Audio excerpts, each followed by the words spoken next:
Trader Indonesia, ketemu lagi dengan Kang Mus. Yuk kita mapping bareng-bareng.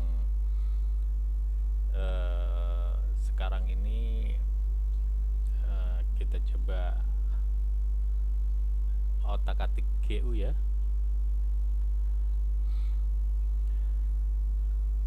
Siapkan garis gambarnya.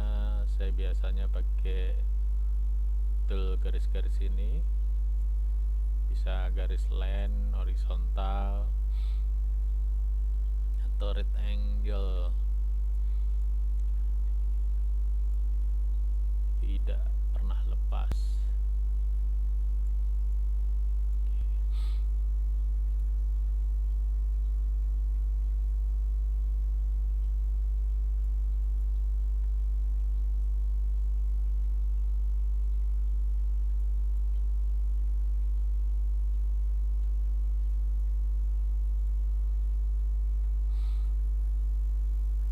Kalau kita perhatiin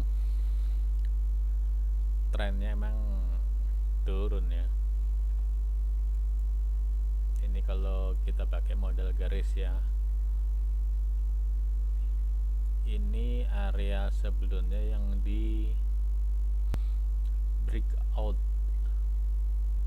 terus harga turun secara signifikan. Nih web turun lumayan, lalu harga kembali retest. Kenapa saya suka line? Nah ini coba perhatikan, line itu biasa kita tarik ya dari ujung ke ujung, titik tertinggi ke titik tertinggi, atau seperti ini kombinasi. Nah retestnya di sini, di line ini, lalu harga kembali turun. Kita kasih batas di bawah.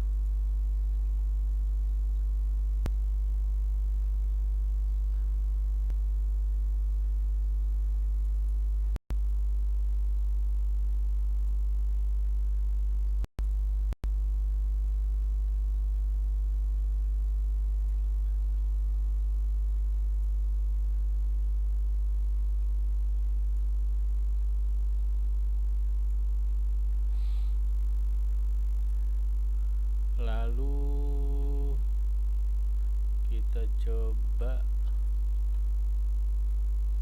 tarik ke sebelah kiri. Nah ini enaknya pakai trading view nih, seperti ini.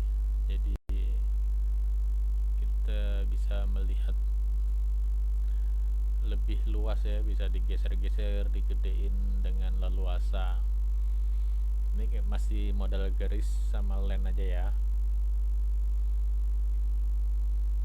Lalu kita coba zoom,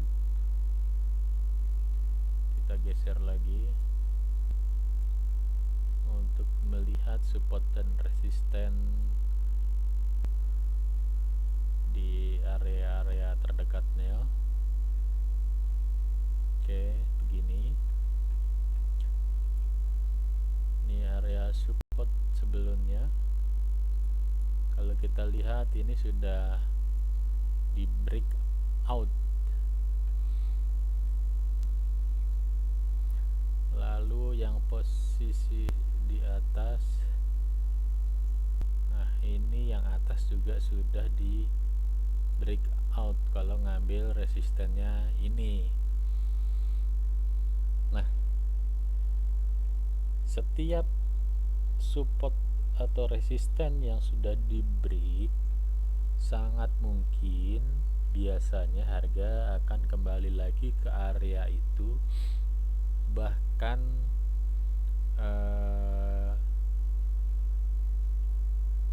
melewati lebih dalam atau lebih tinggi lagi. Jadi kalau istilah peperangan, jadi si area itu kita anggap penjajakan. Jadi harga menjajakin area musuhnya. Oh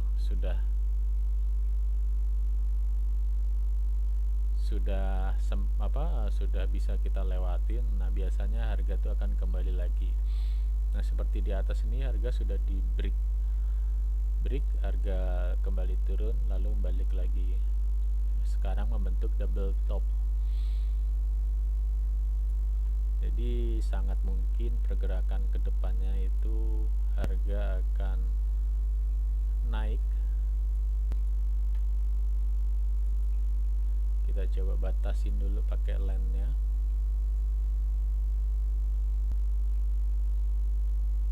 Nah, sekarang kita pilih mau ngikutin sell-nya atau mau coba cari buy-nya kalau melihat keadaan seperti ini. Kalau saya mungkin lebih cenderung mencari sell-nya.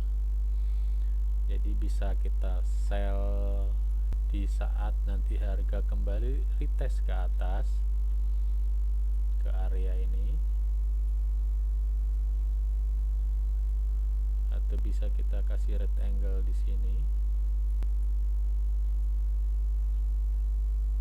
atau karena yang atas ini kan sudah sempat di break juga,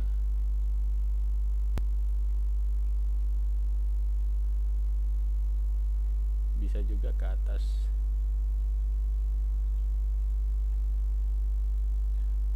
Baru turun.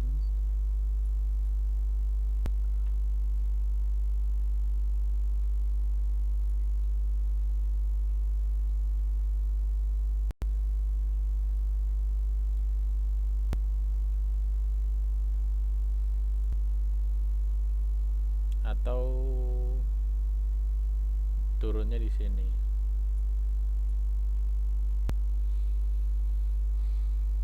Nah, ini kalau asumsi pakai garis line, jadi bisa aja dia langsung turun atau dia ke atas dulu baru turun. Ya, kita harus membuat beberapa skenario. Hal ini kita lakuin untuk mengetahui batasan resikonya di mana. Jadi kalau kita mau buy, nanti kita mau di mana. Nah, kita bisa buy setelah break out line atas ini line yang ini, atau kita nge-sell di area ini. Nah, setelah kita gambar seperti ini kan kelihatan. Jadi kita bisa nge-buy di sini.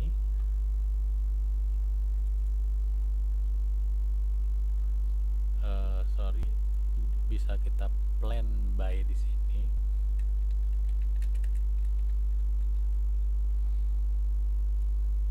Tinggal kita buat plannya. Plan buy di sini bisa juga.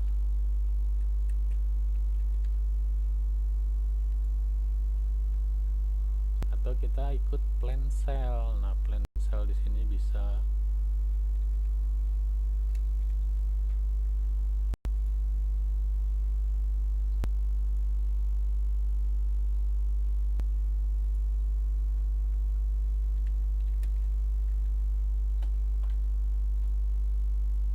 Atau kita tunggu ini harga nge-breakout ke atas. Nah, kita plan buy di sini juga bisa. Kita tunggu retest ke line lagi, baru harga mungkin akan naik. Ini kalau menggunakan metode line. Nah, kalau menggunakan harmonic pattern gimana? Harmonic pattern sebenarnya lebih simple. Area OP-nya sudah jelas. Kita tinggal cek pola apa yang mungkin terjadi. Karena ini harganya turun ya, kita mulai titik X-nya di atas. Nah, titik B di sini sudah di sudut 69, berarti sudah lewat angka 61,8. Nah, kalau angka 61,8 ini sangat mungkin sekali menjadi pola Gartley. Salat pola Gartley adalah titik B harus sudah melewatin Fibonacci 61,8. Jadi kalau di bawah itu namanya bed pattern. Nah, untuk titik D ini di area 78,6. Simpel sebenarnya kalau pakai tool ini. Ya di sekitar-sekitar sinilah area sel kita. Nah, batasannya di mana? Batasan invalidnya untuk pola ini adalah titik X. Nah, inilah area toleransi OP kita untuk sel. Jadi setelah lewat garis merah ini jangan mikir lagi untuk sel. Kalau memang masih harga ke atas ya udah lebih baik di cut loss. Harmonic pattern adalah mencari titik D. Titik D adalah area OP. Jadi sebisa mungkin harus kita dapatkan titik D-nya. Baru mikirin area OP. Setelah itu baru hitung berapa risk yang mungkin terjadi apabila salah. Nah, ini untuk plan pola Gatli, karena syarat untuk menjadi harmonic pattern itu minimal adalah 2 wave.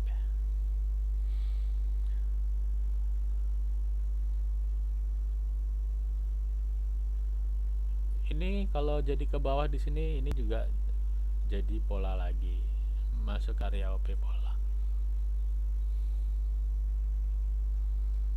Jadi gini ya. Yang jelas kalau saya lebih cenderung untuk mencari sell. Ini neckline-nya sudah di breakout. Nih, ini neckline. Area yang sebelumnya ini kan area ranging, naik turun di sini. Ini sudah breakout. Nah, mungkin harga retest. Nah, kita tinggal ikutin. Yang penting kita sudah mendapatkan area OP. Setelah area OP dapat, hitung risknya. Mungkin ini untuk gambaran GU. Jadi kita bisa OP sel di sini. Jadi setiap sel itu punya alasan. Nah, di sini mau risknya nanti tinggal cari di sini support dan resisten yang terdekat dengan area OP. Mungkin bisa dilebihin 1 tingkat. Ini untuk GU.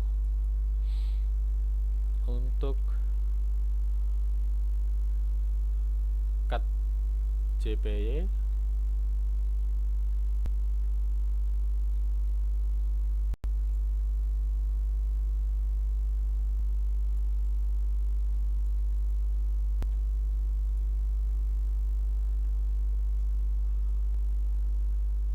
ini pola H4. Cakep ini. Kemarin saya kayaknya bikin pola ini deh, cut JPY pola cheaper ya, atau shark pattern. Nah, ini polanya, pola sell, ada di Telegram saya ya.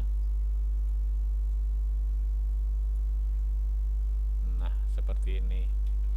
Ini untuk cheaper. Nah, selanjutnya ini akan jadi pola apa? Nah, kita asumsiin aja. Nah, kita hapus dulu, hilangkan gambar, kita coba pakai tool ini.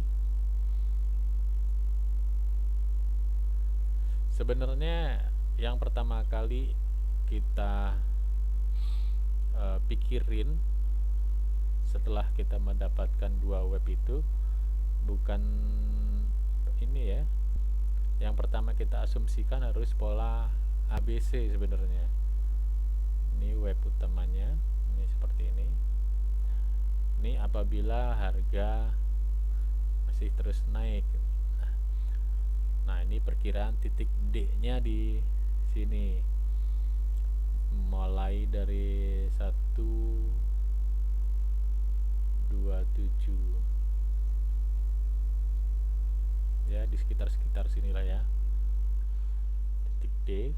Nah, tinggal kita cari di sini ada resisten.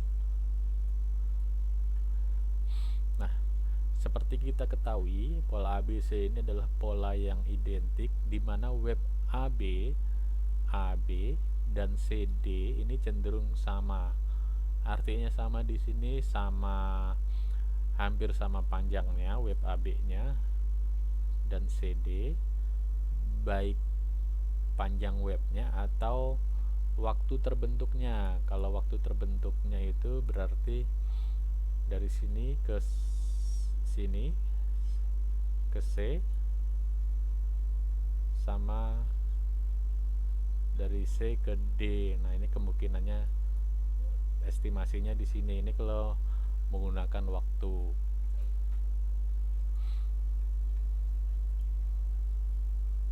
Jadi gini nanti ya, punya kecenderungan sama.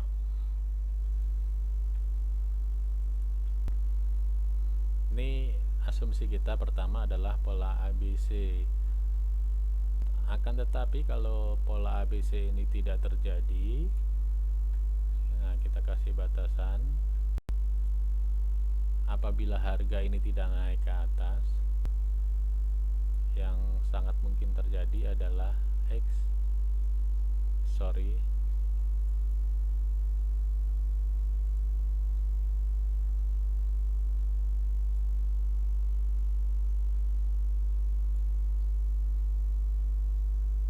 kita perhatiin titik B nya sudah lewat 61,8. Asumsi titik C berarti titik D nya ini di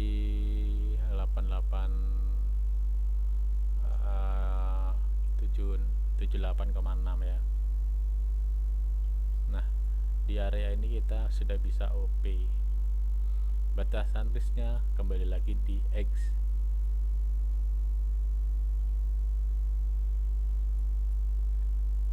Nah, tinggal ini area OP nya.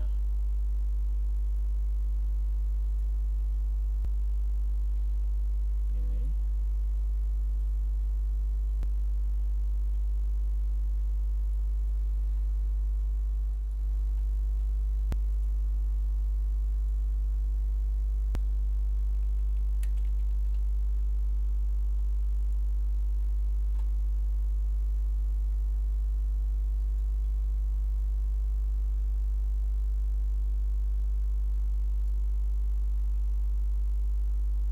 plan B nya di sini ya.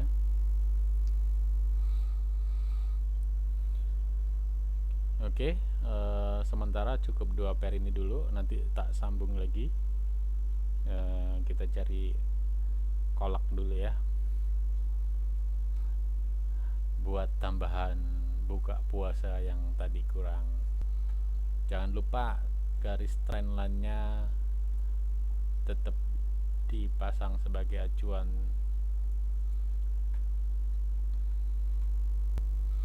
Demikian, selamat malam. Assalamualaikum warahmatullahi wabarakatuh.